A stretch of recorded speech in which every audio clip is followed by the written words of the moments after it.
El clamor de medianoche. Y esta es la novena parte, el camino angosto que lleva a la vida. En nuestro último estudio analizamos parte del mensaje de 1888, si se acuerdan, donde vimos que ellos hablaban de la carne de Jesús, que era la misma nuestra, pero la diferencia estaba en la mente de Jesús, que no era nuestra mente. Y ellos decían directamente que nosotros tenemos la mente de Satanás, pero Jesús tenía la mente de Dios. Es la misma carne, es el mismo sistema de almacenamiento de información que tenía en su cerebro, pero tenía otra cosa guardada, tenía algo grabado distinto que nosotros. Y esa es la razón por la que él justamente no tenía mancha de pecado, porque el pecado no está en nuestra carne, tenía la misma carne en nosotros, pero tenía la ley de Dios escrita en la mente y el corazón. Y entendiendo la verdadera doctrina, eso nos ayuda a ver la diferencia entre el verdadero Jesús y el falso Jesús, el anticristo.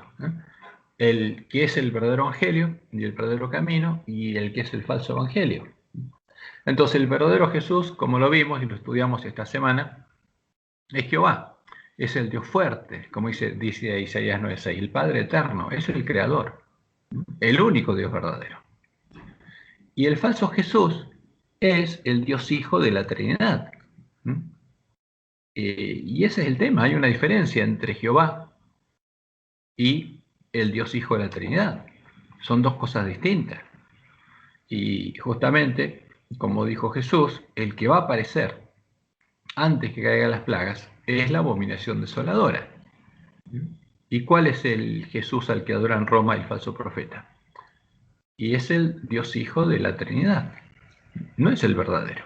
Esa es la puerta ancha. Entonces nosotros tenemos, como decía la profecía ante nosotros, la puerta ancha, y tendríamos que buscar y encontrar la puerta estrecha para entrar por ella al reino de Dios. Ahora, el verdadero Jesús es nuestro hermano en la carne. Vino a salvarnos y venció al pecado en nuestra carne. Y en su carne y sangre es en todo semejante a nosotros. Por eso es importante. Ahora, para separarlo de nosotros y que no veamos el camino y no lo recorramos, Satanás inventó al anticristo. Entonces Jesús, el verdadero, es hijo de Adán según la carne. Es hijo de Abraham según la carne, o sea, tiene la carne de Adán, tiene la carne de Abraham, tiene la carne de David, y nació de mujer y nació bajo la ley. Como todos nosotros. En eso no hay ninguna diferencia de nosotros. En su naturaleza es exactamente igual que nosotros. ¿Por qué? Tiene la misma carne y nació del mismo modo que nosotros. Y nos mostró claramente Dios con esto es que lo que dice Roma es una mentira. En nuestra carne no hay pecado, no heredamos el pecado en nuestra carne. El problema está en nuestra mente y en nuestro corazón, en el tesoro que tenemos en nuestro corazón y que empezamos a acumular desde que somos engendrados y nuestro sistema nervioso empieza a funcionar. Ahora, el falso Jesús es el anticristo, el que no vino en nuestra carne. Y como dice 1 Juan 4, 1 al 3, si no vino en nuestra carne, el que predica esa doctrina no es de Dios. ¿Y esa es la doctrina de quién? Del Papa. Y para hacernos creer que nosotros somos diferentes a Jesús y que no podemos seguir sus pisadas, Roma creó la doctrina del pecado original, indicando que nosotros heredamos el pecado en nuestra carne. Y creó un Jesús que no heredó el pecado en su carne, sino heredó la carne de una María concebida sin pecado. Por eso, este Jesús no tiene la carne de sus hermanos y no es nuestro hermano. Este falso Jesús no tiene nuestra carne, no es nuestro hermano en la carne y no es el hijo de Adán ni el hijo de David. Es el anticristo porque no cumple con el anuncio de la profecía y sí cumple con el anuncio de la profecía de cómo sería el anticristo.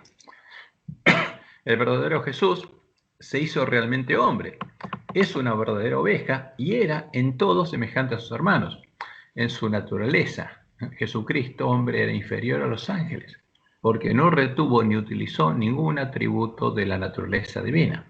En su naturaleza era 100% hombre. Ahora, el anticristo se vistió disfrazado de oveja, como lo harían los lobos, pero en su naturaleza, como lo define Roma, siguió siendo Dios. Era 100% hombre y 100% Dios, según Roma. O sea, en su naturaleza. y siguió teniendo todos los atributos divinos y los usó en su ministerio. Porque al verdadero Jesús, como él lo cuenta, él no hizo ningún milagro. Su padre, el padre que moraba en él, fue el que los hizo.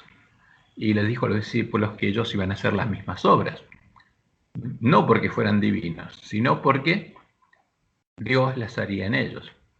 Ahora, eso es lo más importante esto, que este Jesús no era nuestro hermano, porque si su naturaleza era divina, y ninguno de nosotros puede tener esa naturaleza. Y esto lo aleja de nosotros, pero esta es una mentira, este es el falso Jesús. Y como dice la palabra de Dios, fue tentado en todo de acuerdo a nuestra semejanza. Pero el anticristo, si es Dios, como dice Santiago 1:13, no puede ser tentado por el mal. Entonces, si tenía doble naturaleza y era Dios, no podía ser tentado. Entonces simuló ser tentado, pero no pudo ser tentado. Ahora, el verdadero Jesús tuvo que llegar a conocer las Escrituras como nosotros y venció por la fe en Dios, en la roca de su salvación y en su palabra. Ahora, el anticristo, como era Dios, el Dios es omnisapiente. Aunque estaba vestido de oveja, no necesitó tener fe ni llegar a vencer al pecado. Entonces, cuando uno ve lo que implica creer en el falso Jesús, y es una cosa muy clara. El verdadero Jesús fue perfeccionado por Dios. Ahora, el falso no necesitó ser perfeccionado, porque si era Dios, y el verdadero Jesús, por el gozo puesto delante de él, por las promesas del pacto hecho por Dios con él, murió en la cruz como el Cordero de Dios que quita el pecado del mundo. Y fue resucitado por Dios y vio el linaje, porque esa era la promesa. El gozo puesto delante de él fue cumplido. Ahora, el falso Jesús, cuando creemos en el falso Jesús, el problema es que como Dios es inmortal, y este Jesús era 100% Dios, no podía morir y no murió. No sufrió por nosotros la muerte segunda, sino descansó en la tumba, o sea, se quedó en la tumba porque no podía morir, y se levantó por su propia cuenta el tercer día, o sea, volvió a tomar su vida, entre comillas. Entonces, fíjense lo que implica creer en el Jesús de Roma, y por supuesto, no en el verdadero. Como lo anunció Jesús, habría muchos falsos maestros que nos presentarían a muchos falsos cristos. ¿Cómo los reconoceríamos? Del siguiente modo. Si un Jesús no cumple con todo lo anunciado sobre el Mesías en la ley de Moisés, los salmos y los profetas, ese Jesús, entre comillas, es un falso Cristo, es un ídolo, ¿no? A la ley y al testimonio. Y es claro, si ese Jesús, el que inventó Roma o cualquier otro inventado, no cumple con todo lo que dicen del verdadero Mesías, en la ley de Moisés, los salmos y los profetas, es un falso Cristo. Y si un maestro presenta ante nosotros a un Jesús que se parece mucho al Jesús verdadero, porque esa es la obra de los lobos, pero conserva varias o una sola de las características del falso Jesús definido por Roma, a uno solo de los atributos de la abominación desoladora, es otra abominación, es otro ídolo. Porque si no cumple con todo lo que dice la palabra de Dios, no es Jesús. Por eso nosotros, para tener puestos los ojos en Jesús, tenemos que entender cuál es el verdadero. Porque si miramos al ídolo, no vamos a poder recorrer el camino. Como lo anunciaban las Escrituras, el verdadero Jesús es hijo de Adán, de Abraham y de David, según la carne. Heredó la misma carne y sangre que todos sus hermanos, la carne de todos los hijos de Adán, y tiene nuestra misma naturaleza humana. Es nuestro hermano de la carne y venció al pecado en nuestra carne. El tener nuestra carne no le impidió ser siempre un cordero sin mancha, porque como Jesús lo enseñó y se dieron cuenta Vagones y Jones, el pecado no está en la carne querida del hombre, ni en nuestra naturaleza, sino se aloja en nuestra mente y en nuestro corazón, en el lugar donde debería estar escrita la ley de Dios. Entonces, como le ocurrió a Lucifer cuando creó la maldad y corrompió su mente, el problema nuestro está en el tesoro, en nuestro corazón. Y ahí hay escrito algo, que no es la ley de Dios, como dice Jesús en Mateo 12:35. El hombre bueno, del buen tesoro del corazón, saca buenas cosas. Y el hombre malo, del mal tesoro, saca malas cosas. Es por esa causa que el hombre malo tiene la misma carne y sangre que Jesús. Es hermano de Jesús en la carne, pero no tiene la mente de Jesús. Tiene escrita la ley del pecado en la mente del corazón, la ley que Satanás tiene escrita en su mente y en su corazón. Es decir, tiene la mente de Satanás, como decían Vagones y Jones. Nosotros, ¿qué tenemos en nuestra mente? Si tuviéramos escrita la ley de Dios, seríamos hijos de Dios. Pero el problema es que los pecadores pecamos porque tenemos un mal tesoro en el corazón. Ahora, Dios nos dice que tenemos que llegar a ser hombres buenos. ¿Y el hombre bueno, por qué es bueno? Primero, tiene la misma carne y sangre que Jesús. Es hermano de Jesús en la carne, igual que el hombre malo. Ahí no hay diferencia. Pero tiene la mente de Jesús, porque como lo hizo en Jesús, Dios ya escribió su ley en su mente y en su corazón. Esa es la obra que Dios hizo en Jesús y es la promesa del Evangelio del Reino de Dios. Entonces, ¿por qué Jesús no tenía tendencia al pecado? Porque tenía un buen tesoro en el corazón y de ahí saca buenas cosas. ¿Por qué nosotros tenemos tendencia al pecado? Por lo que está grabado en nuestra mente y en nuestro corazón. Ahora, si Dios cambia eso, como prometió, y escribe su ley en nuestra mente y en nuestro corazón, y ya no tenemos un mal tesoro, ¿qué vamos a dar? Buenos frutos. Y eso es lo que Dios prometió hacer. Eso es la promesa del Evangelio del Reino de Dios y eso es lo que Satanás no quiere que pase. Y la promesa es que vamos a tener la mente de Jesús. Como leemos en Jeremías 31, 33 al 34, eso es lo que Dios prometió hacer e hizo en Jesús. Pero este es el pacto que haré con la casa de Israel después de aquellos días, dice Jehová. Daré mi ley en su mente y la escribiré en su corazón. Ahora, si Dios hace eso, ¿qué tesoro vamos a tener? Por supuesto, el que tiene el único bueno en su mente, y vamos a ser hijos de él, hombres buenos. Y yo seré a ellos por Dios y ellos me serán por pueblo. Y no enseñará más ninguno a su prójimo ni ninguno a su hermano diciendo, conoce a Jehová, porque todos me conocerán. Todos conocerán a quién, a Jehová. Desde el más pequeño de ellos hasta el más grande, dice Jehová, porque perdonaré la maldad de ellos y no me acordaré más de su pecado. Ahora, esto, como Dios lo define en su palabra, esta es la verdadera naturaleza del pecado. Se aloja en nuestra mente y en nuestro corazón, no en nuestra carne, no en nuestros genes, porque nosotros no heredamos el pecado de nuestros padres. Entonces nuestra carne, nuestra naturaleza humana debilitada y caída, no es lo que nos impide llegar a ser como Jesús, porque Él participó de lo mismo. ¿De qué? Una naturaleza humana debilitada y caída, para mostrarnos que nosotros también podemos vencer en nuestra carne y cuál es el camino que debemos recorrer. Si Él hubiera sido distinto, no podemos pensar en seguir las pisadas de Él. Y eso es lo que quiere Satanás. Nuestro problema es que el mal tesoro del corazón, el mal tesoro que Dios prometió cambiar por el buen tesoro de su propio corazón, para que seamos sus hijos y participemos de su naturaleza divina, ese es nuestro problema, porque cuando Dios haga eso vamos a tener su mente y vamos a tener la mente de Jesús. Y fíjense en 2 Pedro 1:4 lo que dice Pedro, por medio de las cuales Dios nos ha dado preciosas y grandísimas promesas, para que por ellas llegaseis a ser, ¿qué cosa? Participantes de la naturaleza divina, habiendo huido de la corrupción que hay en el mundo a causa de la concupiscencia. Entonces esa es la promesa de Dios. No vamos a participar de la naturaleza divina en cuanto a nuestra naturaleza humana, sino en cuanto al tesoro que vamos a tener en nuestra mente y en nuestro corazón. Y aunque sepamos vasijas de barro, ahí podemos tener ese tesoro precioso, porque Dios lo va a poner, como Él lo puso en Jesús. Y por eso va a haber hijos de Dios en este tiempo.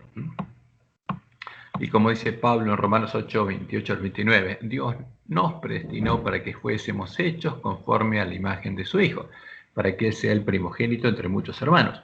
Ya es hermano nuestro en la carne, tiene nuestra misma carne, tuvo nuestra misma carne. ¿Qué necesitamos? Tener la misma mente, tener escrita la ley de Dios en la mente del corazón. Para transformarlos a imagen de Jesús, Dios no estaba transformando la naturaleza de la carne por ejemplo, de Pablo, porque ya era imagen de Jesús, tenía la misma carne, estaba transformando la naturaleza, el tesoro de sus mentes y sus corazones. Eso es lo que estaba haciendo. Y como dice Pablo en Romanos 5:5, y la esperanza del Evangelio para ellos, no avergüenza, dice, porque el amor de Dios ha sido derramado en nuestros corazones por el Espíritu Santo que nos fue dado. ¿Qué dice Pablo? ¿Cambiaron mi carne? No, lo que tengo en el corazón. Y en 1 Corintios 2:16 dice, porque ¿quién conoció la mente del Señor? ¿Quién le instruirá? Mas nosotros tenemos, ¿qué cosa? La mente de Cristo. O sea, vamos a llegar a tener el carácter de Jesús. Eso es la obra que Dios estaba haciendo en ellos. Y en 1 Juan 3:14, Juan dice, nosotros sabemos que hemos pasado de muerte a vida, ¿en qué? En que amamos a los hermanos. O sea, realmente el amor de Dios está en nosotros. Dios está escribiendo lo que tiene escrito en su mente y en su corazón en nosotros. Y el que no ama a su hermano permanece en muerte. O sea, ellos sabían que habían pasado de muerte a vida, que tenían vida ¿en qué? Porque Dios estaba haciendo una obra. Como dice Pablo en Romanos 5:5, estaba derramando su amor en el corazón de ellos. Y ahora ellos amaban a los hermanos y sabían que Dios los había cambiado. La promesa de Dios es que, aunque se hubiera perdido el conocimiento de la verdad a causa de la obra del hombre pecado, cuando Jesús venga a buscarnos para ir con él a la batalla, en medio de su pueblo habrá árboles buenos, hermanos de Jesús, que ya tendrán fruto bueno. Mateo 7:18-20. No puede el buen árbol dar malos frutos, ni el árbol malo dar frutos buenos. Todo árbol que no da buen fruto es cortado y echado en el fuego. Así que por sus frutos los conoceréis. Entonces, ¿qué va a pasar? ¿Va a quedar algún árbol en la iglesia adventista? Sí. ¿Quién? Los árboles buenos. ¿Por qué? ¿Cómo los va a reconocer Jesús? Porque tienen fruto bueno. ¿Y qué significa eso? Que ya tienen un buen tesoro en el corazón, que Dios los cambió. Esa es la promesa de Dios. Y eso es lo que necesita el hombre. Porque el problema no está en su carne. Porque puede haber árboles buenos con nuestra propia carne. Eso es el Evangelio. Y eso es lo importante que tenemos que entender. Ahora, ¿qué necesitamos? Un corazón nuevo y un espíritu nuevo. ¿Cómo llega a estar la ley del pecado o la maldad escrita en nuestras mentes y en nuestros corazones? La heredamos de nuestros padres, pero no en nuestra carne, ni en nuestros genes. Va siendo escrita en nuestra mente y en nuestro corazón, en nuestro contacto diario con ellos. Cuando estamos en el vientre de nuestra madre y nuestro sistema nervioso se empieza a desarrollar, empieza a ser escrito en nuestras mentes y en nuestros corazones lo que ellos tienen en sus mentes y en sus corazones. Nuestras neuronas fueron diseñadas por Dios para captar los sentimientos y las emociones de ellos y empiezan a registrarlas en nuestro cerebro, porque hay algunas neuronas que se llaman o las llaman neuronas espejos que tienen la capacidad de captar las emociones, aunque no tengamos una mente racional todavía, y registrarlas, y de ese modo se va definiendo la estructura psicológica de los niños, de los bebés. Luego, cuando nacemos, ellos nos siguen educando con sus enseñanzas y con su ejemplo, con su testimonio, y nosotros seguimos aprendiendo de ellos. ¿Qué nos pueden dar nuestros padres humanos? Solo nos pueden dar lo que ellos tienen.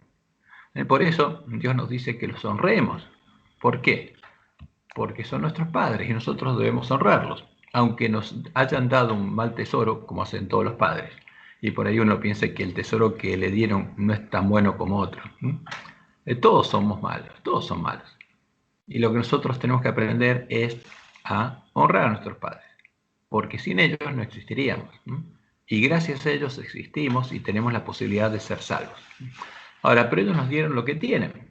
No podían darnos otra cosa. Nos dieron parte del tesoro de sus mentes y sus corazones. ¿Y qué pasa con lo que es escrito en nuestra mente y en nuestro corazón? No puede ser borrado. ¿Podemos cambiarlo? No. Por eso Jesús nos dice que cuidemos las avenidas del alma, porque lo que entra, ahí queda. ¿Qué pasa cuando llegamos a ser adultos?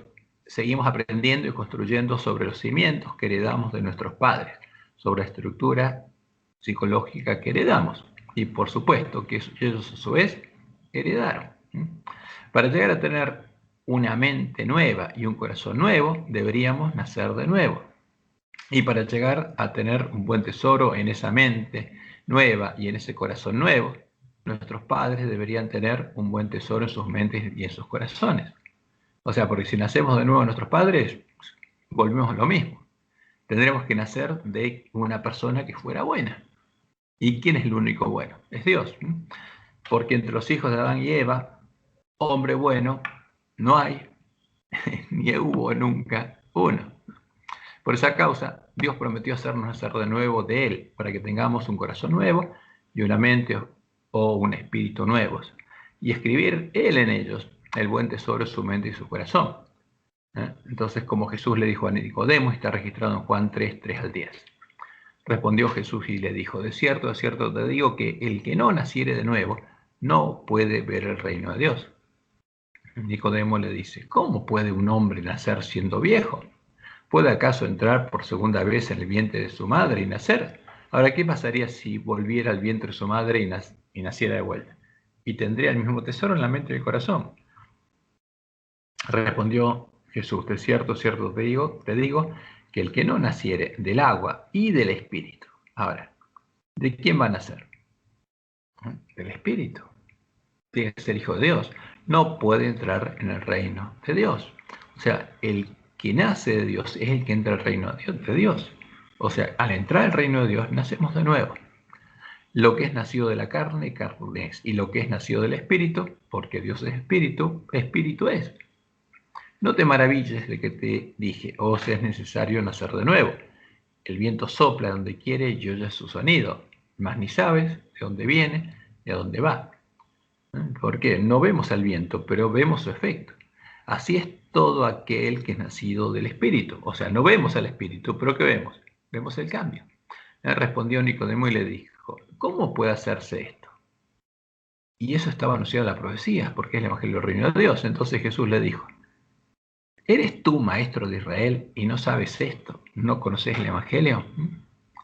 ¿Y qué dice la profecía? Jeremías y Ezequiel son los lugares donde claramente Dios lo anunció. Ezequiel 36, 25 al 27 dice, esparciré sobre vosotros agua limpia y seréis limpiados de todas vuestras inmundicias. Ahora, nosotros no podemos limpiarnos, pero Dios sí. Y de todos vuestros ídolos os limpiaré. Os daré corazón nuevo y pondré espíritu nuevo dentro de vosotros. O sea, les voy a dar un corazón y un espíritu, una mente nueva. Y ahí voy a escribir mi ley. Y quitaré de vuestra carne el corazón de piedra y os daré un corazón de carne. Y pondré dentro de vosotros mi espíritu, mi presencia. Yo voy a estar dentro de ustedes. Y dentro de ustedes voy a hacer que anden mis estatutos y guarden mis preceptos y los pongan por obra. Yo voy a hacer esa obra. Y en Jeremías 31, 33 al 34 lo explica de este modo. Daré mi ley en su mente y la escribiré en su corazón. ¿Qué voy a hacer? En la mente y el corazón donde tiene el mal tesoro voy a poner mi ley. Y yo seré hechos por Dios y ellos me serán por pueblo. ¿Y qué va a pasar? Todos conocerían a Dios, porque tendría su ley escrita en la mente y el corazón. Ese sería el pueblo que conoce a su Dios. Ese era el pueblo de la iglesia primitiva. Y como le explica Pedro, Dios pudo empezar a cumplir estas promesas cuando, con la sangre de un cordero sin mancha ni contaminación, nos rescató de la esclavitud del pecado, de nuestra vana manera de vivir. Y 2 Pedro 1, 17 al 21. Y si invocáis por Padre a aquel que sin acepción de personas juzga según la obra de cada uno, conducíos en temor todo el tiempo de vuestra peregrinación, sabiendo que fuiste rescatado de vuestra vana manera de vivir. ¿Y qué dice Pedro? La cual recibisteis ¿de quién? De vuestros padres. La heredamos. No con cosas corruptibles como oro o plata, sino con la sangre preciosa de Cristo, como de un cordero sin mancha y sin contaminación, ya destinado desde antes de la fundación del mundo, pero manifestado en los postreros tiempos por amor de vosotros, y mediante el cual creéis en Dios, quien le resucitó de los muertos y le ha dado gloria, para que vuestra fe y esperanza sean en Dios, para que vuestra fe y esperanza sean en la misma persona en la que confiaba Jesús, en su Padre. Y esto es lo importante, por eso es importante que entendamos el verdadero Evangelio. Y vamos a enfocarnos ahora, porque nuestros ojos tienen que estar puestos en Jesús, en el Cordero de Dios. ¿Cómo pudo llegar a existir un cordero adulto, un hombre adulto, sin mancha ni contaminación en nuestro mundo? Eso es lo más asombroso. Y llegó a existir porque, como lo había anunciado en la profecía, Primero, Dios mismo se hizo hombre, tomando la carne de David, engendrando al Mesías como su hijo, como su renuevo humano, un hombre que era libre de la esclavitud del pecado. Y eso es esencial, porque todos los hombres eran esclavos del pecado y tenían en su mente un mal tesoro. Ahora, la única forma en que podríamos ser rescatados es que hubiera un cordero sin mancha. Y el que había estado perdonando a los hombres es el que prometió hacerse hombre. Y este es el nuevo Adán, porque era libre de la esclavitud del pecado. No era un hombre esclavo, sino era libre, pero que tenía la naturaleza de Adán. Tenía la naturaleza humana corrompida y degradada por 4000 años de pecado, en la cual no había belleza ni hermosura, sino nuestras enfermedades y dolores como Dios lo había anunciado. Entonces, vino sin pecado en su mente, en su corazón, pero no tenía la carne de Adán, tenía nuestra carne, porque vino a rescatarnos a nosotros y para mostrarnos que en nuestra carne nosotros también podemos vencer. Y como Dios le prometió a David, y está en 2 Samuel 7, 12 al 14, y cuando tus días sean cumplidos y duermas con tus padres, yo levantaré después de ti a uno de tu linaje, el cual procederá de tus entrañas, va a tener tu carne. Va a ser hijo del adúltero que mató a su amigo y se quedó con su mujer. Y que Dios perdonó. Ahora, ¿qué pasó? ¿Sus hijos, los hijos de David, heredaron el pecado de David? No. El de Adán tampoco. Y afirmaré su reino. Él edificará casa a mi nombre, y yo afirmaré para siempre el trono de su reino. Yo le seré el padre, y él me será a mi hijo. Y como dice el Salmos 2, 6 y 7, pero yo he puesto mi rey sobre Sión, mi santo monte, yo publicaré el decreto. Jehová me ha dicho, mi hijo eres tú, yo te engendré hoy. Entonces Jehová lo engendraría al hijo de David. Y como dice Isaías 52, 3, 2 al 4, subirá cual renuevo delante de él, porque es el renuevo de Jehová, y como raíz de tierra seca. No hay parecer en él ni hermosura. Ahora, ¿tenía Jesús la naturaleza de Adán antes de la caída? No, no, tenía nuestra naturaleza. Le veremos, mas sin atractivo para que le deseemos. ¿Por qué? Porque, como dice la profecía, veríamos al Dios nuestro, pero ¿cómo? Como un hombre común, sin atractivo. No es como lo pintan, que buscan una figura hermosa, etc. No, era un hombre común, sin atractivo. No sería feo, pero tampoco hermoso, porque eso es lo que dice la profecía. No hay parecer en él, no tendría buen parecer, ni hermosura. No tendría atractivo, ese es el verdadero Jesús, porque a él lo desearían no por su físico, sino por su carácter. Ciertamente llevó él nuestras enfermedades, o sea, el cuerpo de él era perfecto, no, se enfermaba, sí, y sufrió nuestros dolores. Y eso es importante, porque era igual a nosotros, si hubiera estado en nuestro tiempo, y por ahí se hubiera contagiado de COVID. Por eso es importante que entendamos cuál era el verdadero Jesús. Como lo había anunciado, desde que lo engendró en el vientre de su madre, Dios mismo moraba en Jesús. Y él empezó a escribir el buen tesoro de su corazón en la mente y el corazón de Jesús. El darle a comer leche y miel, como anuncia la profecía, continuaría hasta que Jesús supiera escoger lo bueno y desechar lo malo. Y leemos en Salmos 89, 26 y 27. Él me clamará, mi Padre eres tú, mi Dios y la roca de mi salvación. ¿Por qué? Porque como hombre necesitaba confiar en Dios. No podía separarse de Dios. Y tenía que construir su casa sobre la roca. Él fue el primer hombre que construyó su casa sobre la roca. Y Dios lo puso en Sión como la piedra al ángulo de su templo. Yo también, dice, le pondré por primogénito, porque esto es lo que anuncia Dios. No sería el único, tendría más hijos. Él es el primogénito de Dios, el más excelso de los reyes de la tierra. Y como dice el Salmo 22:10, la profecía dice que sobre ti fui echado desde antes de nacer. Desde el vientre de mi madre, tú eres mi Dios. ¿Desde cuándo Dios lo guió a Jesús? Desde que lo engendró. Porque Satanás no podía reclamarlo, porque era libre, porque era el mismo hecho hombre. Era la única forma en que Dios mismo, se hiciera hombre y pudiera perfeccionar a este hombre, a este cordero que tendría nuestra carne. Como dice en Isaías 7, 14 y 15. Por tanto, el Señor mismo os dará señal. He aquí que la Virgen concebirá y dará luz un hijo y llamará su nombre Emmanuel, Dios con nosotros.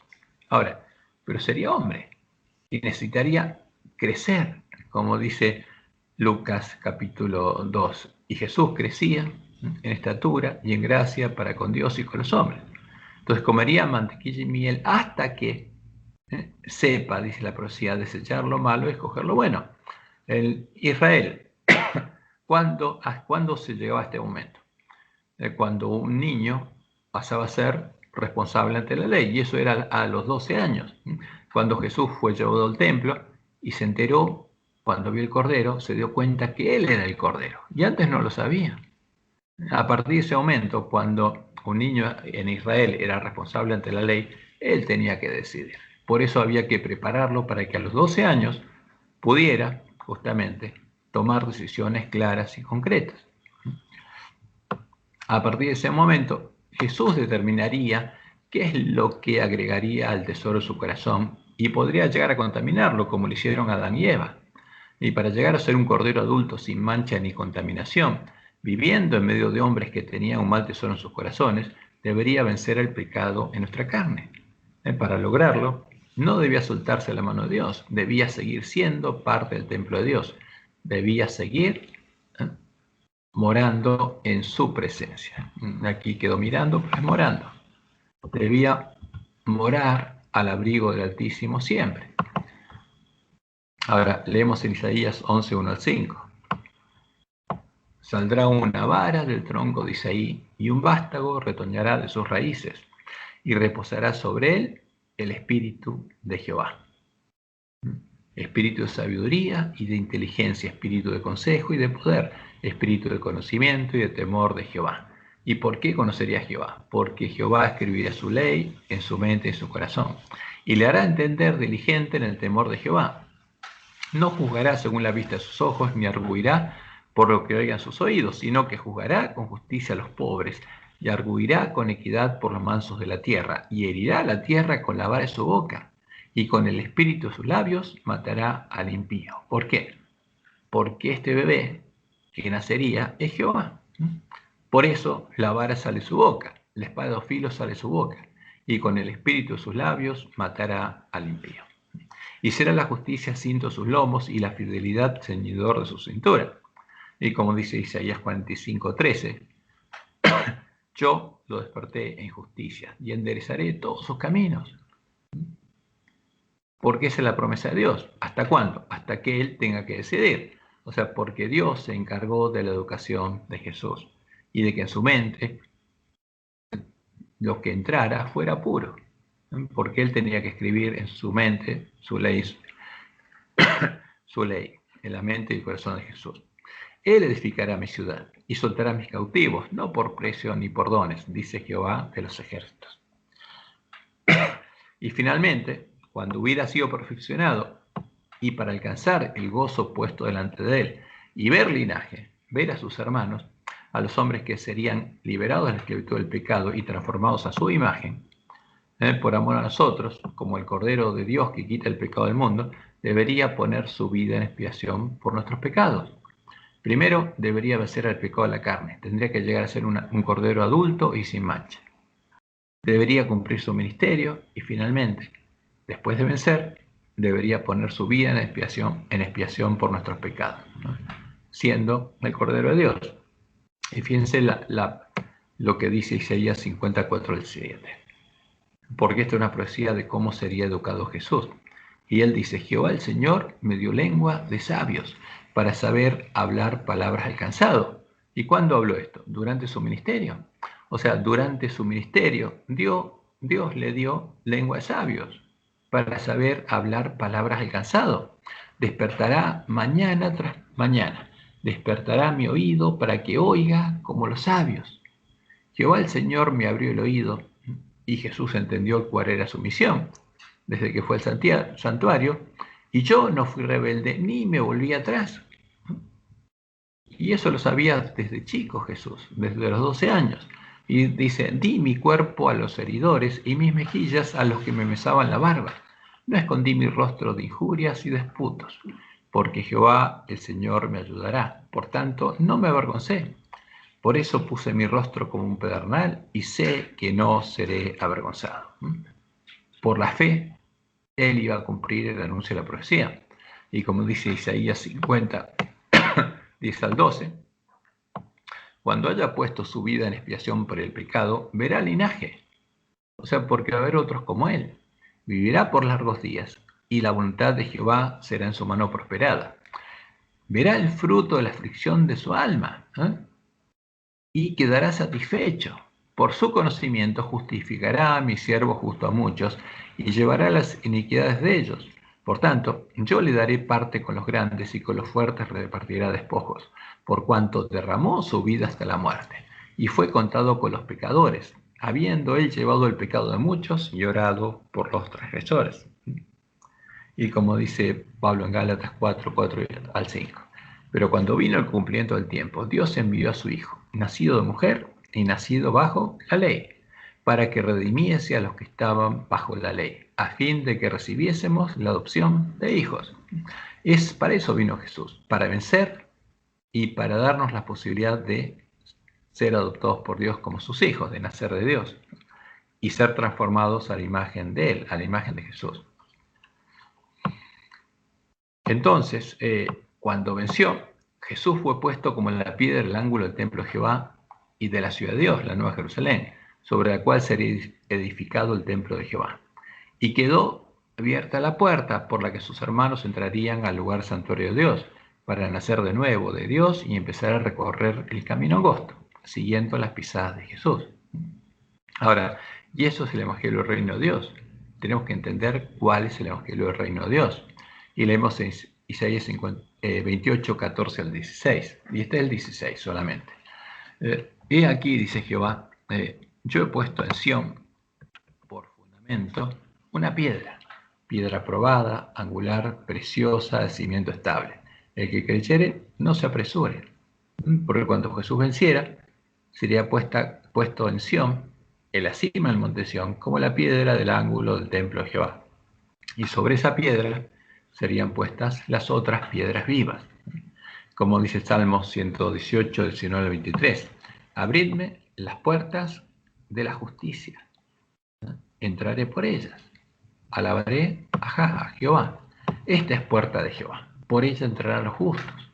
Te alabaré porque me has oído y me fuiste por salvación. La piedra que se echaron los edificadores ha venido a ser cabeza del ángulo. De parte de Jehová es esto, y es cosa maravillosa a nuestros ojos. Y esa profecía se cumplió. Entonces, cuando Jesús fue puesto como la piedra del ángulo del templo de Jehová, Él también fue la puerta, justamente, por la que podemos entrar. Y es la piedra de tropiezo, la piedra en la que tropezarían muchos, en el pueblo judío especialmente, y también en el pueblo adventista. Porque ¿cuál es el verdadero Jesús? En el verdadero van a tropezar muchos. Y como dice el autor de Hebreos en Hebreos 4:15, porque no tenemos un sumo sacerdote que no pueda compadecerse de nuestras debilidades, sino uno que fue tentado en todo según nuestra semejanza, pero sin pecado. Ahora, ¿qué significa ese en todo? Cuando entendemos que Jesús tenía nuestra naturaleza y nuestras debilidades y nuestras necesidades, entendemos que fue tentado en todo respecto a lo que Satanás pudo tentarlo. Pero Jesús no tenía un mal tesoro en el corazón. Entonces no fue tentado a sacar malas cosas en el corazón. Fue tentado en todo, según nuestra semejanza, como dice el autor de Hebreos, en Hebreos 2, respecto a todo lo que Satanás puede tentar en nuestra carne y sangre. Eso sí lo hizo Satanás. Y leemos en Hebreos 5, del 7 al 10. Y Cristo en los días de su carne, ofreciendo ruegos y súplicas con gran clamor y lágrimas al que le podía librar de la muerte, fue oído a causa de su temor reverente. Y aunque era hijo, por lo que padeció, aprendió la obediencia. ¿Tenía que aprender Jesús? Por supuesto que sí. Y aprendió. Y habiendo sido perfeccionado, vino a ser autor de eterna salvación para todos los que le obedecen. y fue declarado por Dios sumo sacerdote según el orden de Melquisedec. Este es el verdadero Jesús. Y como Dios lo anunció, habría un camino que nosotros tendríamos que recorrer, y ese es el camino que recorrió Jesús. Y vamos a tratar de verlo estudiando el santuario y las fiestas solemnes de Jehová. Y el santuario y las fiestas solemnes de Jehová es la forma de Dios que Dios tuvo, ¿no?, para enseñarnos el Evangelio en forma simbólica. Pero en el santuario el pueblo de Israel, cuando iba ante Dios, obtenía el perdón. Y ese perdón era real, porque Dios lo perdonaba y él cargaba sus pecados. Y cuando eso es lo que hacía en el continuo, cuando llegaba el día de la expiación, perdonaba a su pueblo de los pecados de ignorancia, y ese pueblo quedaba sin mancha, y todos esos pecados quedaban en el santuario. Y esos pecados solo serían limpiados al final del juicio investigador, ¿no?, cuando Dios pague justamente con su justicia por todos los pecados que perdona. Bueno, entonces vamos a tratar de entender esto relacionándolo con las fiestas solemnes. Cuando Dios liberó a su pueblo de la esclavitud de Egipto en la primera Pascua, empezó a revelarle a su pueblo cómo se desarrollaría el plan de redención. ¿Cómo lo hizo? En los símbolos y las ceremonias del santuario, por un lado, donde tenemos el continuo y la expiación, que mostrarían cómo Dios limpiaría a su pueblo sus pecados, y en las fiestas solemnes de Jehová, que empiezan por la Pascua. Y esa es la primera fiesta que se cumplió cuando Jesús murió en la Pascua. Como Dios le mostró a Elena de White, estas cosas las comprenderíamos en la última generación, cuando encontráramos al verdadero Jesús. Y en la página 250 está la segunda visión de Elena sobre el santuario. La primera la tuvo antes de 1850 y esta la tuvo después, junto con la visión del gran conflicto. Y Dios le dijo algunas cosas interesantes a ella y especialmente a nosotros. Ahora voy a leer 2 párrafos que están en la página 250. Dijo el ángel: ¿ha fallado la palabra de Dios? ¿Ha fallado Dios en cumplir sus promesas? Dice: no, ha cumplido cuanto prometió. Jesús se ha levantado, dice, a cerrar la puerta del lugar santo, el santuario celestial. ¿Está cerrada? No. Se levantó a cerrarla, no quiere decir que la cerró. ¿Cuándo lo va a cerrar? El día y la hora nadie lo sabe. Y ha abierto en 1844 una puerta en el lugar santísimo y ha entrado para purificar el santuario. Y le dice el ángel: todos los que esperan pacientemente comprenderán el misterio. ¿Qué pasó? ¿Se cerró la puerta del templo de Dios? No, porque si no, los 144.000 no podrían entrar al templo de Dios, no podrían ser hechos columnas del templo de Dios. Y los primeros adventistas se habían equivocado en interpretar esto. Ahora, en 1844, Jesús empezó una segunda obra, pero no dejó de hacer la primera obra, como Dios le muestra esta visión, porque ya vio a Jesús oficiando el continuo también, por los pecados conscientes que eran confesados por el pueblo de Dios. O sea, el continuo sigue haciéndose, pero al mismo tiempo Jesús está haciendo otra obra en el juicio investigador. Son 2 cosas que está haciendo ahora en forma paralela. Ahora, y en la próxima, fíjense el próximo párrafo, ¿qué dice Jesús? Dice: Jesús dijo a los ángeles que todos cuantos lo hallaran, ¿a quién? A él, a la puerta abierta, comprenderían la obra que iba a efectuar. Por supuesto, el que encuentra al verdadero Jesús comprende lo que está haciendo porque encontró la puerta del templo de Jehová y entiende qué está haciendo Jesús en el santuario. Vi que mientras Jesús estuviera en el santuario, se desposaría con la nueva Jerusalén. Entonces, y esto es importante. Acá está la octava iglesia del Apocalipsis. Porque ¿con quién se desposa Jesús? Con los vencedores. Y los vencedores pasan a ser parte de la nueva Jerusalén. Y cuando hablamos, y acá estamos hablando de todos los vencedores, desde el primero que murió, desde Abel hasta el último vencedor. La diferencia está que los vencedores de la última generación van a estar vivos y van a ser las primicias de la esposa del Cordero, que van a ir con el Cordero a la batalla. Pero los otros redimidos, cuando Jesús confiesa su nombre en la boda del Cordero, pasan a ser automáticamente parte de la iglesia triunfante, parte de la nueva Jerusalén con la cual se desposa Jesús. Entonces, cuando Jesús confiesa nuestro nombre, se esposa con nosotros y pasamos a ser parte de la esposa del Cordero, la Nueva Jerusalén. Por eso el espíritu y la esposa dicen, ven, porque ya hay esposa. Y es en el santuario donde está simbolizada la puerta por la que los pecadores deberíamos entrar, para entrar al templo de Dios y morar en la presencia de Dios.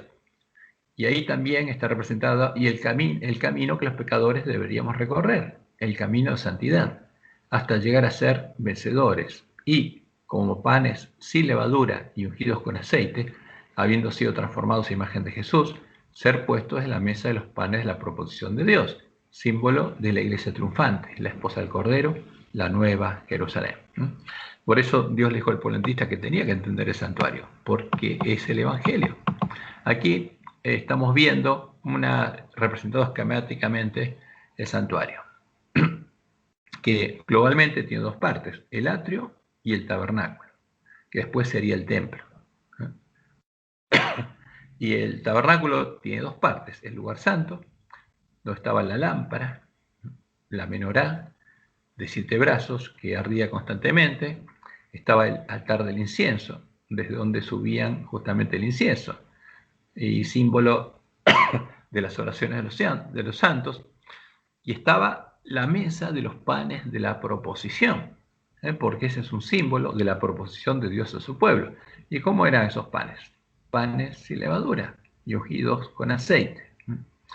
Y eso es un símbolo para el pueblo de Dios, porque el pueblo de Dios es el que tiene levadura.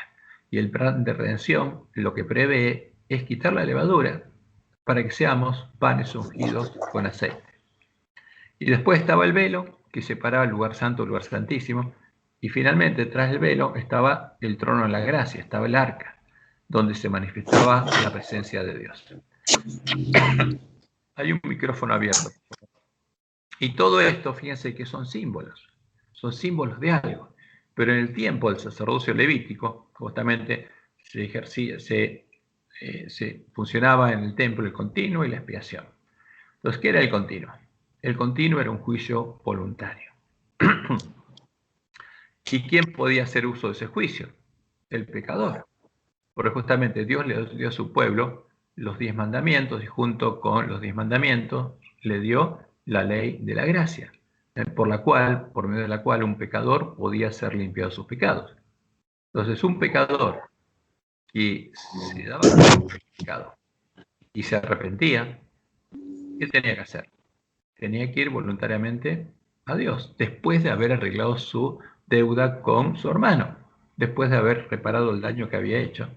Tenía que ir a Dios llevando una ofrenda, arrepentido, y llevarla al altar. Y ahí llegaba, porque el pecador entraba al atrio, llegaba frente al altar y después no podía pasar. El que seguía con la ceremonia era un sacerdote, un levita. Entonces, cuando llegaba al altar, el pecador confesaba sus pecados en la cabeza del cordero, y él mismo tenía que sacrificarlo. Y el sacerdote tomaba la sangre y antes de entrar al templo o al lugar santo, el tabernáculo del desierto, tenía que lavarse la fuente que había para que se lavara y tenía que ponerse vestiduras blancas y limpias de lino y podía entrar por la puerta a oficiar el continuo. Y tenía que ofrecer incienso en el altar del incienso, frente al velo. Y a veces llevaba sangre y la asperjaba en el velo, llevando los pecados del pueblo, o a veces él mismo tenía que comer la carne de los animales sacrificados para llevar el pecado del pueblo y llevarlos adentro del templo. ¿Por qué? Porque el que perdonaba era Dios. Entonces, ¿qué pasaba ahí? ¿Perdonaba el sacerdote al pecador? No, porque el pecador no tenía que confesarle al sacerdote sus pecados, sino que oraba a Dios. Y Dios es el que miraba el corazón, y Dios es el que lo perdonaba. Y si lo perdonaba, esos pecados, Dios los trasladaba al santuario. Y eran depositados en su casa, porque Dios se hacía cargo de pagar por esos pecados. Y entonces, cuando llegaba en el año levítico, el mes 7, el día primero, se tocaba en Israel las trompetas para que el pueblo supiera que estaba por llegar el día de la expiación, porque el día 9 a la puesta de sol era quitado el continuo, porque ahí se acababa la posibilidad de un pecador de ir al templo y ser perdonados sus pecados conscientes. Y cuando llegaba el día de la expiación ya no se podía hacer. Y si alguno no había arreglado sus problemas con a las personas a las que había dañado y no había ido ante Dios para ser perdonado, cuando llegaba el día de la expiación tenía sus pecados sobre sí y no podían ser perdonados. Y en el día de la expiación lo que pasaba es que se tomaban 2 machos cabríos, uno por Jehová y el otro por Azazel, se echaban suertes a ver cuál es el que era por Jehová, y se sacrificaba el macho cabrío que representaba a Jehová, que es un símbolo de Jesús. Y con su sangre, que la sangre era llevada al lugar santísimo, eran perdonados los pecados de ignorancia de todos los que habían ido al templo de Dios y habían sido limpiados sus pecados conscientes. Y finalmente, con esa misma sangre, era purificado el santuario. Entonces, pero estos símbolos nos muestran algo interesante, que Pablo lo explica, o el autor de Hebreos lo explica en Hebreos, que acá había un camino, porque el hombre estaba separado de Dios, y la presencia de Dios se manifestaba en el lugar santísimo, y el hombre estaba fuera.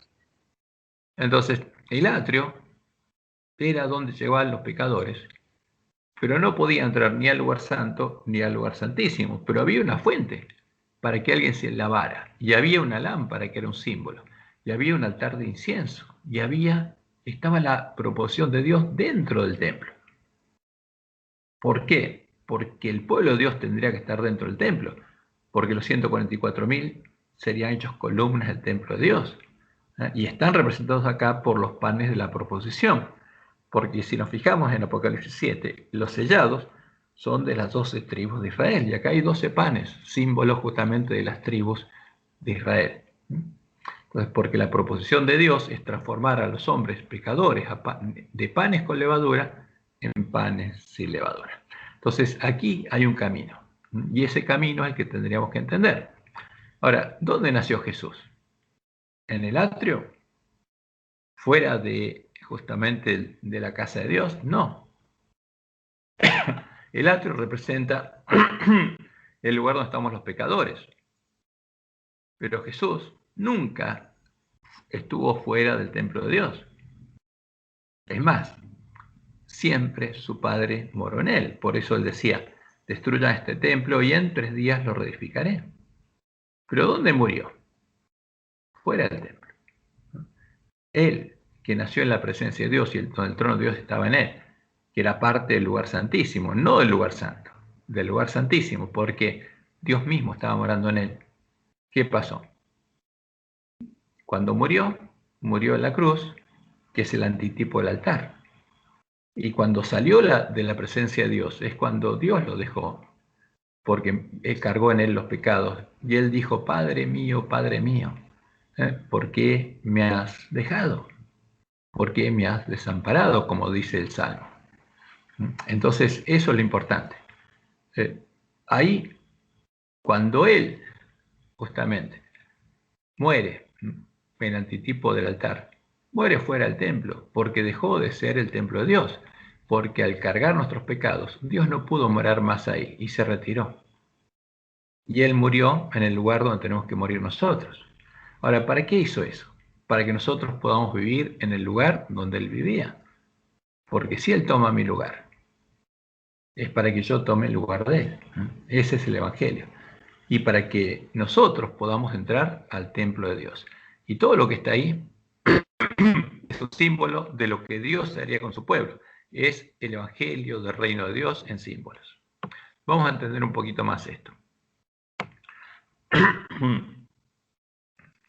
Entonces, fíjense, esto es importante. Antes que se empezaran a cumplir la profecía del santuario y las fiestas solemnes de Jehová, en la Pascua del año 31, los pecadores antes del año 31 solo podían entrar al atrio y llegar hasta el altar de sacrificio, trayendo su ofrenda justamente hasta ese lugar y confesar sus pecados en la víctima inocente.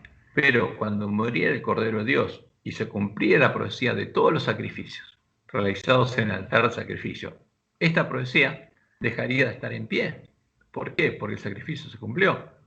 Y todo lo simbólico sería reemplazado por lo simbolizado, por las cosas celestiales mismas, como dice el autor de Hebreos. Y en Hebreos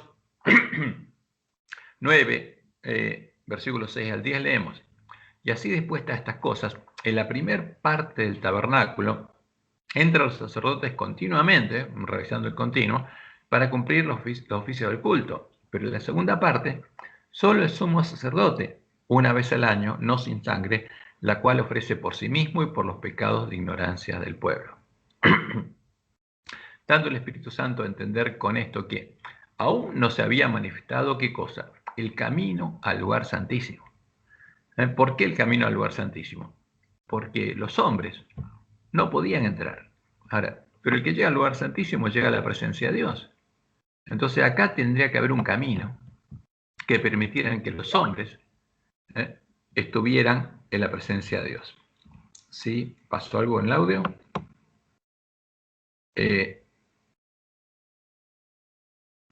¿Me escuchan bien ustedes? Creo que sí, ¿no? Sí, bueno. Sí. ¿Te escuchas? Sí, Okay. sí. Ok, perfecto. Bárbaro. Ok, entonces fíjense, el hombre está separado de Dios y está representada la separación aquí. Este es el lugar donde Dios estaba. Acá se manifestaba la presencia de Dios, la Shekinah, como en el cielo, como en medio de los ángeles que estaban simbolizados aquí.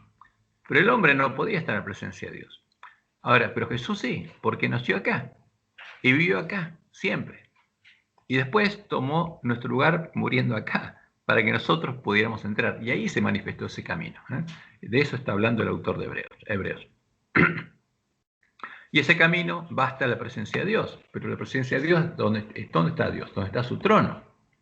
Aún no se había manifestado el camino al lugar santísimo, entre tanto que la primera parte del tabernáculo estuviese en pie.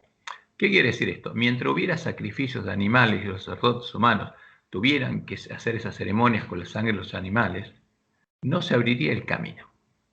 Pero cuando la profecía se cumplió y ya no está en pie, entonces, ¿qué pasa? Lo real reemplaza lo simbólico. O sea, el sacerdocio levítico fue reemplazado por el sacerdocio de Jesús. Los sacrificios de animales fueron reemplazados ¿por qué? Por el verdadero Cordero de Dios. Entonces, cuando Jesús murió, todo lo simbólico del santuario se transformó en lo real. Y se abrió un camino. Y ese camino llega a la presencia de Dios. Entonces sigue siendo, lo cual es símbolo para el tiempo presente, según el cual se ofrecen ofrendas y sacrificios que no pueden hacer perfecto en cuanto a la conciencia. Fíjense, esto es lo importante. Ahora, el nuevo pacto, Dios puede hacer perfecto en cuanto a la conciencia, limpiando su mente y su corazón y poniendo su ley. En cambio, antes, el hombre seguía siendo pecador. Y los sacrificios simbólicos, por medio de los sacrificios, Dios los perdonaba. Y ese israelita tenía la salvación y la vida eterna aseguradas. Pero no era transformado. Porque no se podía ser perfecto en cuanto a la conciencia, en cuanto al tesoro de su corazón, al que practica ese culto, ya que consiste solo de comidas y bebidas, de diversas abluciones y ordenanzas acerca de la carne, impuestas hasta el tiempo de reformar las cosas. O sea, lo simbólico solo existiría hasta que llegara el tiempo en que muriera el Cordero de Dios y todo lo simbólico se transformara en real. Entonces se abriría la puerta y el camino nuevo y vivo, que los pecadores podrían recorrer para morar en la presencia de Dios y ser hechos parte del lugar de su santuario. El santuario que sería echado por tierra y sería reedificado en el tiempo del fin. Ahora, acá hay una síntesis de las fiestas solemnes de Jehová. Y están relacionadas con las 7 iglesias y los hechos, pero nosotros vamos a ir directamente a preocuparnos de las fiestas solemnes. ¿Qué pasó? El día 14 del mes 1, en la Pascua del año 31, murió el Cordero de Dios. Y ahí, ¿dónde murió? Fuera del templo, en nuestro lugar. Y ahí todo lo simbólico fue reemplazado por lo real, porque esa profecía se cumplió, no estuvo más en pie, todos los sacrificios no estuvieron más en pie, y el sacerdocio levítico no estuvo más en pie, se acabó, porque la profecía se había cumplido. Y eso ocurrió el día 14 del mes 1 del año 31. Y Jesús estuvo muerto en la tumba, realmente muerto, hasta que fue resucitado por Dios. ¿Cuándo?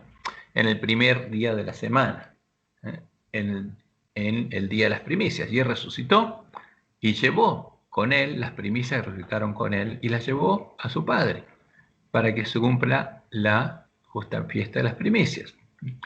Y lo que llevó a su padre llegaron a ser parte de quienes, los 24 ancianos que están delante del trono de Dios. Cuando uno lee Apocalipsis 4 y Apocalipsis 5, ellos dicen que fueron redimidos con la sangre del Cordero. Son redimidos, son las primicias que Dios llevó a su Padre. Y después de eso volvió. ¿Y qué estuvo haciendo por 40 días? Estuvo sembrando el Evangelio del Reino de Dios, la semilla del reino, en la mente de sus discípulos, para que entendieran las profecías, para que comprendieran. Y después ellos mismos empezaron a sembrar la semilla en la mente de sus hermanos. Y cuando pasaron 40 días, porque por 40 días estuvo predicando el Evangelio del Reino de Dios, ascendió al cielo.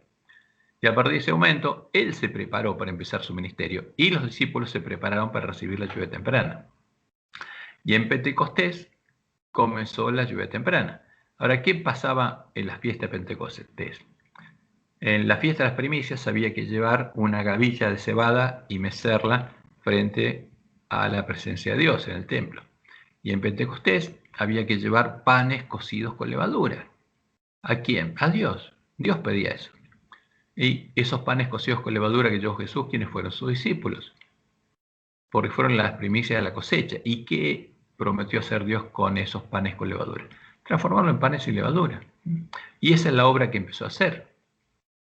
Y ellos fueron hechos parte del templo de Dios, porque Dios vino a morar en ellos. Ellos eran parte del templo del Espíritu Santo de la promesa.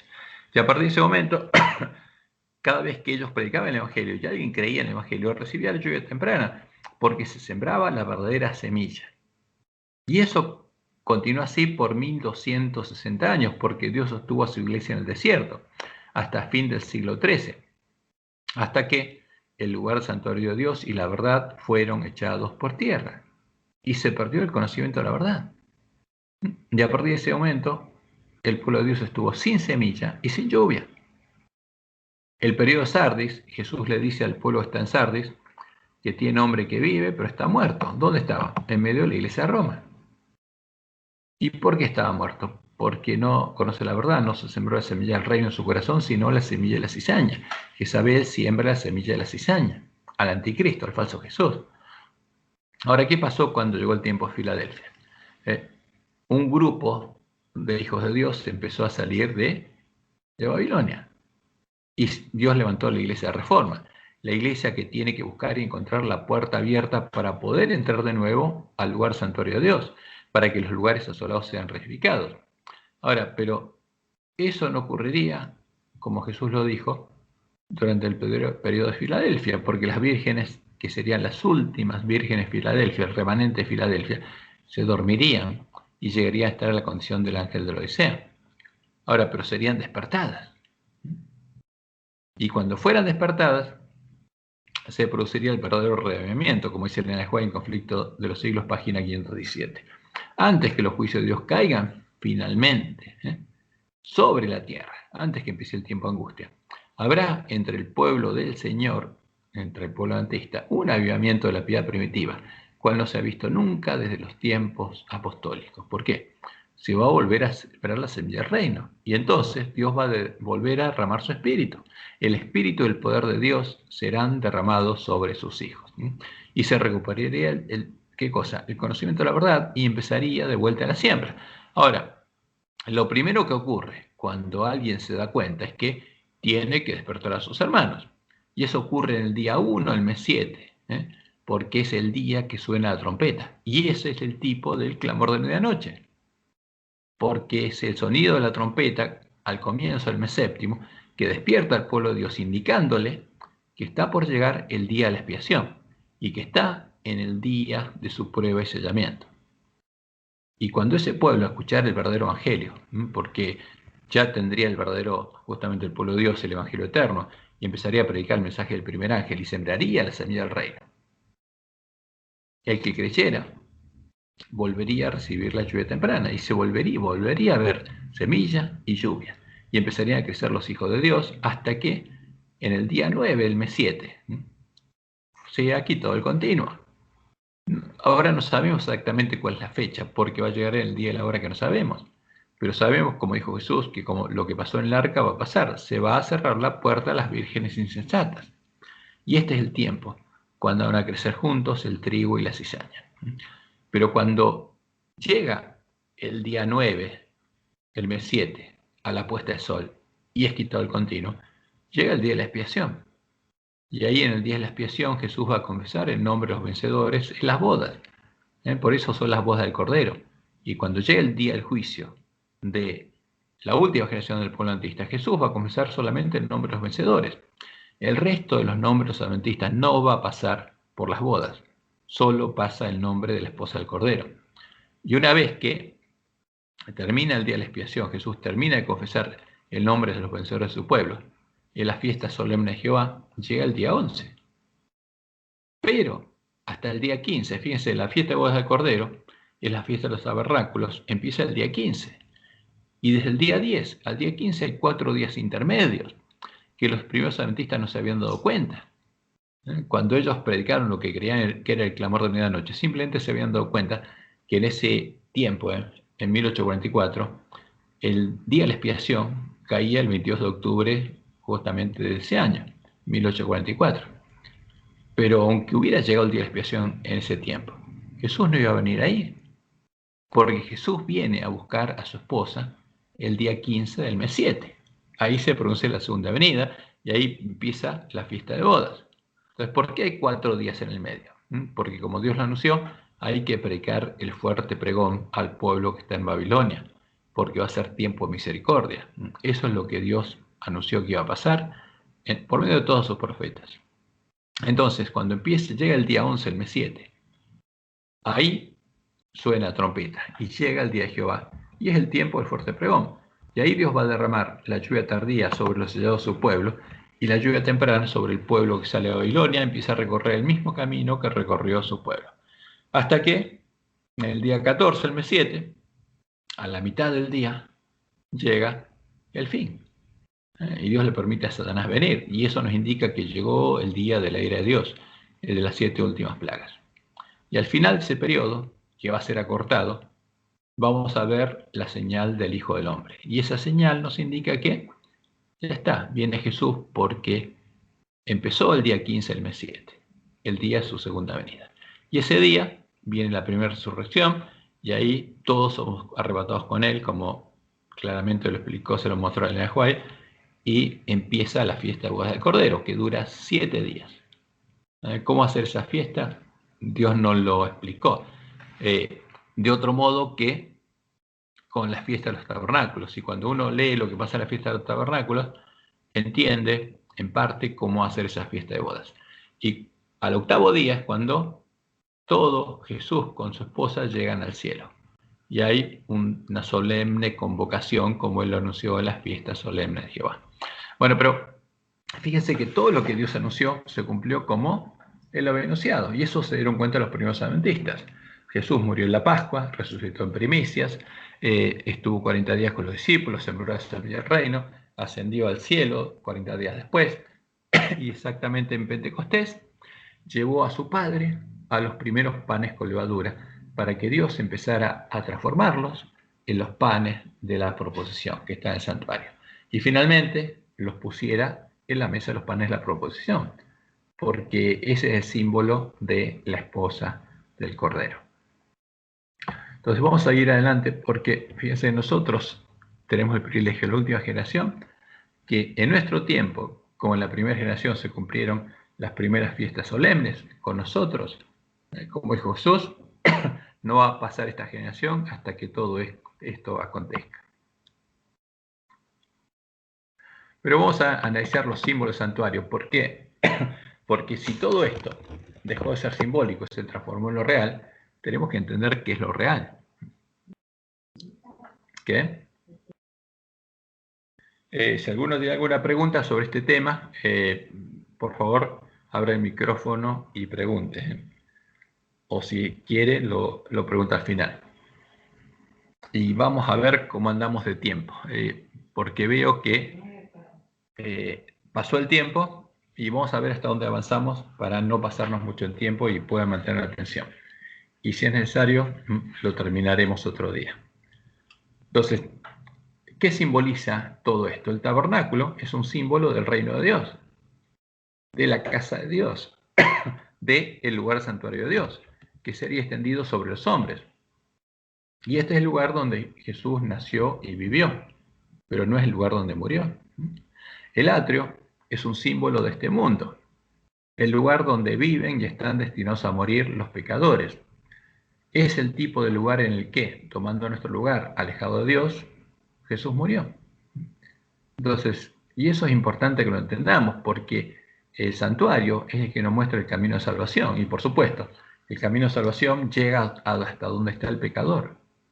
Y del otro lado, tiene que estar justamente la presencia de Dios, donde tiene que llegar a morar. Y la fuente, que está después del altar, el altar es el símbolo del lugar donde Jesús murió. No lo puse acá, pero me lo salteé. Pero la fuente es un símbolo de la justicia de Cristo. ¿Cuándo estaría esa fuente? Cuando Jesús muriera. Entonces todos esos símbolos serían transformados, reemplazados por la realidad cuando muriera el Cordero de Dios. Porque ahí se habría manifestado nuestra justicia y la justicia de Dios, como dice Pablo en Romanos 3. Entonces la fuente es un símbolo, la fuente y el agua de la fuente es un símbolo de la justicia de Cristo. La sangre del Cordero con la que podríamos lavarnos y lavar nuestra ropa. Y vestidos con vestiduras blancas, con la ropa del Cordero, por la fe, tomar el lugar del Cordero de Dios y entrar a la casa de Dios, ya que Él tomó nuestro lugar y murió por nosotros, para que nosotros pudiéramos vivir en su lugar como hijos de Dios. Para eso murió Jesús, para que nosotros pudiéramos vivir en su lugar y llegar a ser sus hermanos.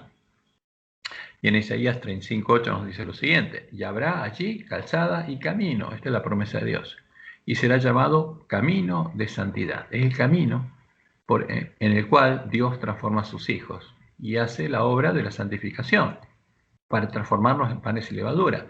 Pero fíjense lo que pasará aquí. No pasará inmundo por él. O sea, tenemos que ser limpiados.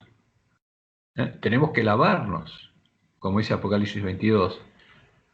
Tenemos que lavarnos y lavar nuestra ropa en la sangre del Cordero para poder entrar por las puertas de la ciudad de Dios y comer del árbol de la vida y beber del agua de la vida gratuitamente.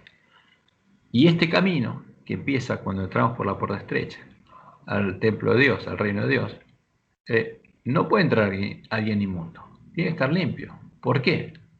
Porque la promesa dice, porque Dios mismo estará con ellos. ¿Quién va a estar con ellos? Dios. Y entonces no podemos entrar inmundos a la casa de Dios. O sea, Dios no puede venir a morar en nosotros si estamos inmundos. El que anduviere en este camino, por torpe que sea, no se extraviará. Y esa es la fuente, y después viene la puerta. La puerta del tabernáculo es un símbolo de la puerta del templo de Dios, la puerta de la casa de Dios, que habría sido abierta cuando murió el Cordero de Dios. Y como en la primera Pascua, el padre familia pintó los postes y el dintel de su casa con la sangre de su Cordero y preparó la cena de Pascua, para que todos los que, después de lavarse en la fuente, entraran a su casa, vestidos con vestiduras blancas, comieran qué cosa. Porque este es un símbolo de lo que Dios anunció en la primera Pascua, es lo que tenemos que comer nosotros. Primero, cordero asado, símbolo del Cordero de Dios, porque Él es nuestra Pascua. Y nosotros debemos comerlo y asimilarlo para poder llegar a ser como Él. Y además, panes y levadura, esa es la cena de Pascua, símbolo de Jesús, el primer pan sin levadura, el primer hombre sin pecado, el primogénito entre muchos hermanos. Y hierbas amargas. ¿Por qué? Porque todos los que quisieran vivir piadosamente en Cristo Jesús sufrirían persecución. Entonces, el que entra por esa puerta, como Dios dice, nace de nuevo, de Dios, porque Dios empieza a hacer una obra en él, porque le da un corazón nuevo, un espíritu nuevo, y empieza a grabar ahí su ley. Mientras el que entró recorre el camino angosto que le va a llevar hasta la mesa de los panes de la proposición. Y cuando entramos nos encontramos con el candelabro de 7 brazos, que es un símbolo del Espíritu de Dios, que vendría a morar en nosotros, en todos los que entraran por la puerta estrecha al lugar santuario de Dios y nacieran de Dios. Entonces, ¿cuándo uno entra por la puerta estrecha? Cuando el Espíritu de Dios viene a morar a nosotros. Ahí es cuando se produce el reavivamiento, ahí es cuando nacemos de Dios, ahí es cuando entramos al reino de Dios. Y ahí hay otro instrumento. Porque fíjense, cuando el que entra al lugar santuario de Dios y nace de Dios, el Espíritu de Dios va a estar en él siempre, en todo el camino. Y después hay otra cosa interesante, que es el altar del incienso, que es un símbolo del lugar desde donde sube el incienso con las oraciones de los santos. ¿Qué quiere decir eso? En el lugar donde estemos nosotros en ese camino, cuando nos arrodillamos o oramos a Dios, desde ahí sube nuestra oración, sube el incienso.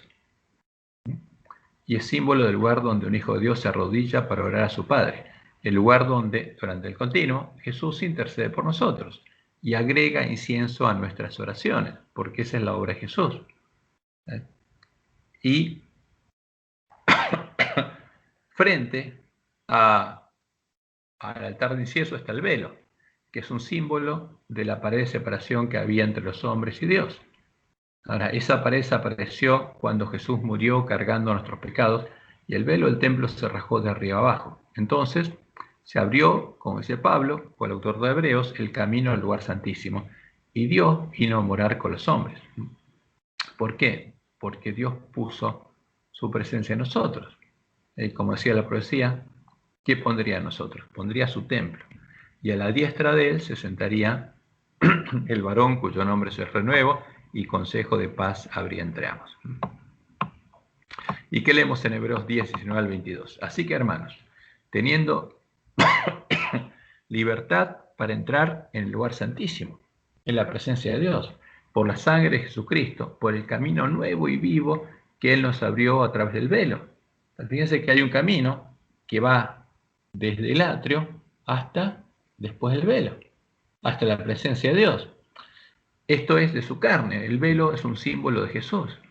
Y teniendo un gran sacerdote sobre la casa de Dios, acerquémonos con corazón sincero, en plena certidumbre de fe, purificados los corazones de mala conciencia.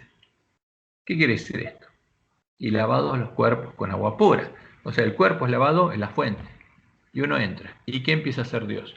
A purificar los corazones de mala conciencia. Y el lugar santísimo es un símbolo de la morada de Dios, donde Él tiene su trono. Cuando llegara el tiempo del nuevo pacto y Dios viniera a morar en su templo, como dice la profecía, todo sería santísimo. ¿Por qué? Porque donde está el trono de Dios es santísimo. Y cuando se acabara la separación entre el lugar santo y el lugar santísimo, y ese velo se rasgara, todo sería santísimo, porque la presencia de Dios estaría en todo el templo, ¿no? Porque Él estaría ¿con quién? Con el que entra, con el que se arrodilla y con el que va caminando hasta ser hecho parte de la ciudad de Dios y expuesto en la mesa de los panes de la proposición. Y es un símbolo, justamente el lugar santísimo, no solamente del santuario de Dios con los hombres, sino del santuario del cielo. Es un símbolo del santuario a donde en el día de la expiación se llevaría a cabo el juicio investigador. Porque ese juicio investigador se lleva a cabo en el cielo, como muestra Daniel 7, donde fueron puestos tronos y millones de millones asisten a ese juicio. Ahora, ¿pero qué decía la profecía de Ezequiel 43:13, hablando del templo del nuevo pacto? Esta es la ley de la casa. Sobre la cumbre del monte, la cima del monte Sión, donde Dios pondría la piedra del ángulo de su templo y Jesús edificaría el templo de Jehová, el recinto entero, todo en derredor, será santísimo. Esta es la ley de la casa, del nuevo pacto. Toda sería santísima. ¿Por qué? No habría separación. Porque Dios, fíjense, vendría a morar con su pueblo. Y en Pentecostés fue establecido el reino de Dios y empezó la intercesión de Jesús. ¿Y qué hizo Dios? Vino a morar con su pueblo. ¿Dónde intercede Jesús? Donde alguien se arrodilla, porque ahí está el altar de incienso. Él intercede por nosotros ahí. ¿Y qué está ahí? El trono de Dios, porque el continuo se lleva a cabo en ese trono. Ese es el trono de la gracia. Porque Dios pondría su morada en nosotros. Por eso la iglesia primitiva era el templo de Dios. Y al asesinar a todos los miembros del templo de Dios, Satanás logró echarlo por tierra. Entonces, ¿qué pasó? Vamos a ver un poquito lo que pasó. Los discípulos, ¿dónde estaban? En el atrio. Y Jesús sembró la semilla en el corazón y la siembra en nuestros corazones, que nosotros vivimos acá, en el mundo. Entonces, sembrada la semilla del reino de Dios en nuestros corazones, vemos la puerta estrecha. y el camino angosto que lleva a la vida lo entendemos, y ahora tenemos que recorrerlo. Entonces seguimos, ¿no? Y tenemos que entrar por la puerta, tenemos que lavarnos, tenemos que entrar. Y por la fe en el Cordero de Dios somos bautizados con agua para perdón de nuestros pecados y somos vestidos con la piel del Cordero de Dios para que tomemos su lugar. Ahora, esto es lo que pasaba cuando se predicaba el verdadero evangelio. ¿Qué pasa con un adventista del séptimo día? Fuimos bautizados con agua, pero nos falta la otra parte. Nos falta entender el verdadero, justamente, evangelio para poder ser limpiados en la fuente. Porque el ángel de la Odisea, hasta que no entiende la verdad, se encuentra en una condición terrible. Es desventurado, miserable, pobre, ciego, está desnudo. No fue justificado, no fue vestido con el manto de la justicia de Cristo, porque tiene que entender qué está pasando. Y después, cuando alguien cree el Evangelio, como dice Pablo en Efesios 1:13, y pide, recibe el Espíritu Santo la promesa y entra por la puerta. Y los primeros discípulos entraron al reino de Dios, nacieron de Dios y fueron hechos parte del templo de Dios. ¿Cuándo? En Pentecostés, el año 31. Y Jesús presentó la primera ofrenda de panes cocidos con levadura ante su Padre, y ahí comenzó el continuo, porque empezó su obra de mediación. Entonces, ese pueblo está representado por el candelabro, pero más especialmente por el altar de incienso, porque el incienso, que es la oración del santo, sube desde donde se arrodilla el santo. Y los discípulos empiezan a comer al cordero asado con hierbas amargas, porque Dios le da esa comida. Y con panes y levadura, empiezan a recorrer el camino angosto que los llevará a la ciudad de Dios, siguiendo las pisadas de Jesús, mientras Jesús intercede por ellos y su Padre los transforma para que reflejen la imagen del primogénito entre muchos hermanos. Entonces, este es el camino. De acá hasta acá está el fin del camino. Entonces va ascendiendo simbólicamente hasta que los discípulos son puestos en la mesa de los panes a proposición, pero ya tienen que ser panes sin levadura. ¿Y quién está junto a Jesús aquí? Donde hay alguien que se arrodilla. Dios está, y Dios pone su trono ahí. Eso es lo maravilloso. Por eso todo este recinto es santísimo, porque Dios viene a morar con su pueblo. Y el templo del nuevo pacto es un símbolo del lugar donde Dios moraría con su pueblo. Y el arca es algo interesante, porque el arca del pacto es un símbolo del trono de Dios, el trono de la gracia, que Jehová pondría en su nuevo templo, en nosotros, el templo que edificaría su siervo el renuevo, y en el que se sentaría a su diestra Jesús, nuestro sacerdote, para llevar adelante el continuo y el consejo de paz, como él lo anunció en Zacarías 6, 12 y 13. Y la hablarás diciendo, así ha hablado Jehová de los ejércitos, diciendo, he aquí el varón, el hombre cuyo nombre es el renuevo, el cual brotará de sus raíces, brotará de Jehová y edificará el templo de Jehová. ¿Cómo lo edificaría? Porque Jesús nos bautizaría con el Espíritu Santo de la promesa. Él vendría a morar a nosotros y con él vendría su Padre. Por eso dice, el que me recibe a mí va a recibir al que me envió. Entonces la profecía dice que él edificará el templo de Jehová y Jehová llevará gloria y se sentará y dominará en su trono. ¿Qué quiere decir esto? Que Dios va a poner su trono en este templo.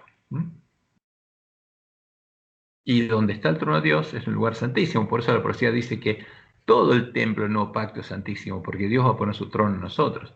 Y habrá sacerdote a su lado, y consejo de paz habrá entre ambos. Eso es lo que sucede en el templo del nuevo pacto. Y como dice el autor de Hebreos, y Moisés a la verdad fue fiel en toda la casa de Dios, como siervo, para testimonio de lo que se iba a decir, porque era un símbolo. Ahora, pero Jesús, ¿dónde oficia como sacerdote? Pero Cristo como hijo sobre su casa, sobre la casa de Dios, la cual casa somos nosotros. Eso es lo hermoso del nuevo pacto. Cuando viene el Espíritu Santo, la promesa a nosotros, somos hecho parte del templo de Dios. Cuando Jehová viene a morar a nosotros y su siervo nuevo se sienta a su diestra. ¿Dónde? En el templo del nuevo pacto, en nosotros. Y ahí se lleva adelante el consejo de paz. Si retenemos, dice el autor de Hebreos, firme hasta el fin la confianza y el gloriarnos en que en esta esperanza. Ahora, si nuestras lámparas no se apagan. Y en Hebreos 4:6 leemos, acerquémonos pues confiadamente ¿a dónde? Al trono de la gracia, a la presencia de Dios. Vamos directamente a Dios, como nos enseñó Jesús a orar, para alcanzar misericordia y hallar gracia para el oportuno socorro. Y los elementos que estaban dentro del arca, al interior del arca del pacto, son un símbolo también de la obra que Dios haría cuando pusiera su trono en nosotros y de nuestro interior corrieran ríos de agua viva, como dijo Jesús. Porque Él dijo que el que creyera en Él, de su interior correrían ríos de agua de vida. Y ese río de agua de vida surge del trono de Dios y del Cordero. Entonces, ¿qué hay en el interior del arca? Primero están las tablas con los 10 mandamientos, que simbolizan la ley de Dios, la ley que Dios escribiría en nuestras mentes y en nuestros corazones, en las tablas de carne del corazón. Como leemos en 2 Corintios 3:3, dice Pablo, siendo manifiesto que sois cartas de Cristo, expedidas por nosotros, escritas no con tinta, sino con el Espíritu del Dios vivo, no en tablas de piedra, sino en tablas de carne del corazón, porque ya estaba la ley de Dios en tablas de piedra, ahora tendría que estar escrita en el corazón del pueblo de Dios. Y el maná justamente es un símbolo de Jesús, el verdadero maná que descendió del cielo, el alimento que Dios nos daría y nosotros deberíamos comer para poder vivir eternamente. Fíjense que todo esto, todos los símbolos santuarios está relacionado con el plan de redención. En el cielo no hay un arca con estos elementos, porque son un símbolo de lo que Dios haría con su pueblo. Y como leemos en Juan 6, 57 al 58, como me envió el Padre viviente, y yo vivo por el Padre. Asimismo, dice Jesús, el que me come, ¿cómo? El que come a Jesús, él también vivirá por mí. Este es el pan que descendió del cielo, dice. Ahora, este es el verdadero maná. El maná es un símbolo mío. Es no como vuestros padres que comieron el maná y murieron. El que come de este pan, de este maná, vivirá justamente eternamente. Por eso, todos estos elementos que están dentro del arca son un símbolo de lo que Dios haría con nosotros en el nuevo pacto. Primero, el pan que comeríamos, la ley que escribiría en nuestra mente y en nuestro corazón, y finalmente la vara de Aarón que reverdeció es un símbolo del poder con el que Dios liberó a su pueblo de la esclavitud de Egipto, el poder que obró en Jesús, el poder que obraría en nosotros para liberarnos de la esclavitud del pecado. Porque Él tiene que quitar toda la levadura de nosotros. Y como leemos en Efesios 1, del 15 al 23, Pablo dice así, por esta causa, también yo, habiendo oído de vuestra fe en el Señor Jesús y de vuestro amor para con todos los santos, no ceso de dar gracias por vosotros, haciendo memoria de vosotros en mis oraciones. ¿Para qué? Para que el Dios de nuestro Señor Jesucristo, ahora, el que moraba en Jesús, el Padre de gloria, os dé espíritu de sabiduría y de revelación en el conocimiento de Él, alumbrando los ojos de vuestro entendimiento, para que sepáis cuál es la esperanza a que Él os ha llamado. Porque eso es lo importante, que conozcamos el Evangelio, cuál es la promesa de Dios, y cuál es la riqueza de la gloria de su herencia en los santos, y cuál la supereminente grandeza de su poder para con nosotros, los que creemos. Y esta está simbolizada en la vara de Aarón, según la operación del poder, dice de Pablo, de su fuerza, la cual operó en Cristo. Fíjense, el mismo poder que obraba en los cristianos, en los que creían el Evangelio y nacían de Dios, en los apóstoles y todos los cristianos, es el mismo poder que operó en Jesús. ¿Por qué? Porque Jesús es el primogénito entre muchos hermanos, el primer hombre que pudo vencer. ¿Por qué? Por la fe en Dios y porque él conocía la palabra de Dios. Entonces, el poder de Dios, como dice Pablo aquí, es el que lo resucitó de los muertos y los sentó a su diestra en los lugares celestiales, sobre todo principado y autoridad y poder y señorío, y sobre todo nombre que se nombra, no solo en este siglo, sino también en el venidero, y sometió todas las cosas bajo sus pies, y lo dio por cabeza sobre todas las cosas a la iglesia, la cual es su cuerpo, la plenitud de aquel que todo lo llena en todo. Y esto es lo hermoso del Evangelio. Entonces, todos estos símbolos que están en el santuario son un símbolo de la obra que Dios haría con nosotros, del Evangelio del reino de Dios. Y bueno, es prudente que paremos aquí. Fíjense, me faltan 5 páginas. Hay algo más que yo les había prometido, Gerardo me dijo que tenía que mostrarles, que es la profecía de Daniel 12. Y la voy a agregar aquí, la voy a agregar al final.